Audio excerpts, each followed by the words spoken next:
still in 2012 here in western Iowa, and throughout the Corn Belt we know that there's a lot of black cutworm damage this year. Black cutworm do not overwinter in this region. They fly up from the south, and it was warm enough early enough there was plenty of opportunity for those moths to fly up here, and we found out that that was a theory that there should be a lot of black cutworm damage, and indeed we did have a lot of black cutworm damage. And these two individuals right here got burrowed into probably just below the soil surface, because it's been hot and dry here. When it's hot and dry, they usually burrow in right below the soil surface and pretty much rob the communication steal the communication between the root and the plant, stop the communication, and therefore the plant just withers away and dies.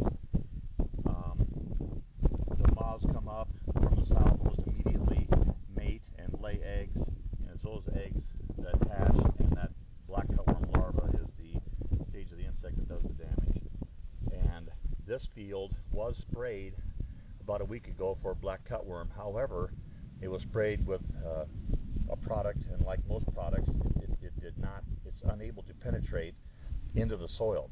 The larvae have to come up above the ground and somehow come in contact with the insecticide for death to occur. When it's hot and dry like this, that happens a lot less frequently. If we were in a damp soil situation or a cooler situation, those black cutworm would even be feeding above the ground. Sometimes you can find them in the daytime if it's cloudy and cool. We haven't had that.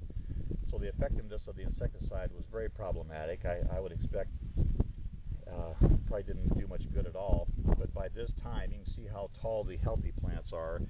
This feeding occurred quite a while ago, and there's only the first generation of black cutworm that we're concerned with as far as the corn crop goes.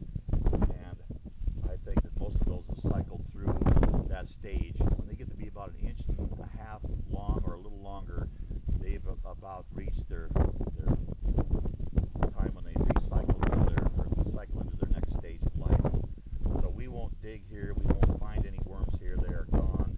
But here's the damage that occurred.